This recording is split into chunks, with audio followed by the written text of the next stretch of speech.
than any other state. Get this, Michael. In 2008, over 70% of all the new jobs were created in Texas in 2008. We're only 8% of the population, but over 70% of all the new jobs created were in the state of Texas. We're the number one exporting state in the nation. We have created an economic powerhouse here, and it didn't happen by accident. It happened because we didn't spend all the money. We keep our taxes low. We got a regulatory climate that is fair and predictable. We passed the most sweeping tort reform in the nation, and we got a public school system that delivers a skilled workforce in an accountable way.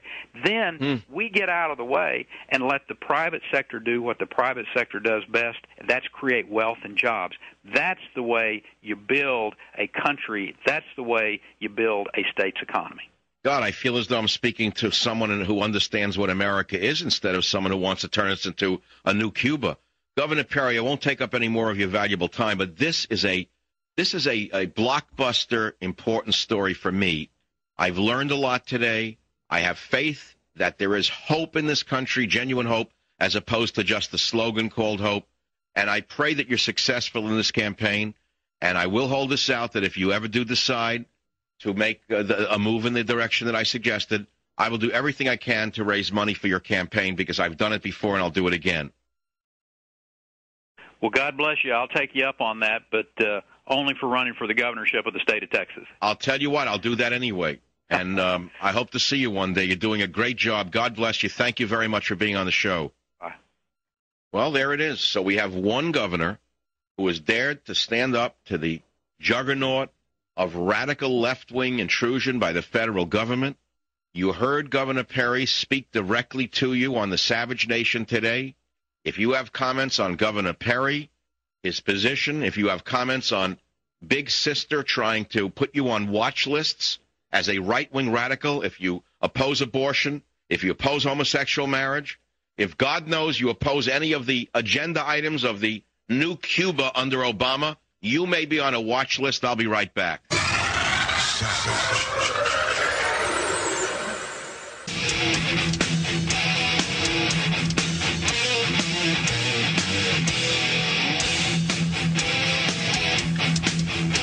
And we're already seeing, I think, some changes along the border. For example, the communities and the border towns themselves, some of them are actually reporting a decrease in violent crime. All right, that's Janet Napolitano in a former press conference on immigration and drug trafficking. We're all in favor of controlling illegal immigration. I don't think she is. But if you don't want illegal aliens to be granted amnesty, you may be on a watch list of the Department of Homeland Security as a right-wing extremist. What about if you really oppose abortion because you're a believing Christian? Well, maybe you're on a watch list as a potential terrorist. What if you voted to prohibit homosexual marriage? Maybe you're on a watch list. You're listed there, too. Not by name. And this is coming from within your own government. You can read the entire DHS report on michaelsavage.com. For some reason, they dropped the poll. I have no idea who's running my website. I don't know why they would do this in the middle of a show like this. But they dumped the poll saying, should Janet Napolitano be forced to step down? We'll take the calls on this. Justin in Amarillo, Texas, go ahead, please.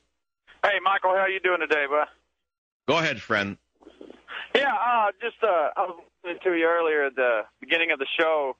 You said that they're freaking putting veterans on the watch list? According to the DHS report, if an individual has just returned from combat overseas, he may become a member of a militia.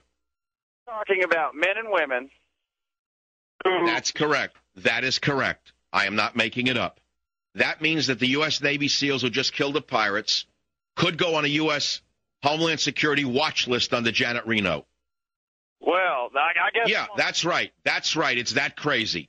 That's right. It's that insane. Oh, my God. Now, you're not going to hear this on tonight's nightly news, are you, Justin? No, I guarantee not. You're going to hear it on reading it in tomorrow's Dallas Morning News? Well, I don't get the No, you're not going to get the paper. No one gets the paper anymore because it's worthless.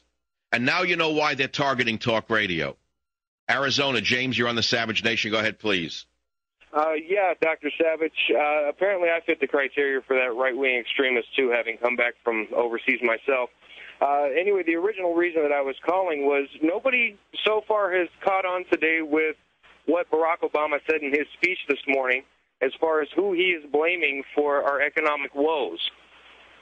Reading between the lines, he basically put it down to the American people that it is our fault for stopping spending money when the money was getting tight. We were looking for ways to cut back. Oh, in other words, those of us who put money in the bank caused the collapse? Well, those of us who didn't want to spend like drunken government agents? Those of us didn't want to spend like Barney Frank at a bacchanalia in a bathhouse are the reason that the government is going bankrupt? Well, ladies and gentlemen, I'll be back on the Savage Nation to take your calls on whether Janet Napolitano should be fired for doing her job. Savage.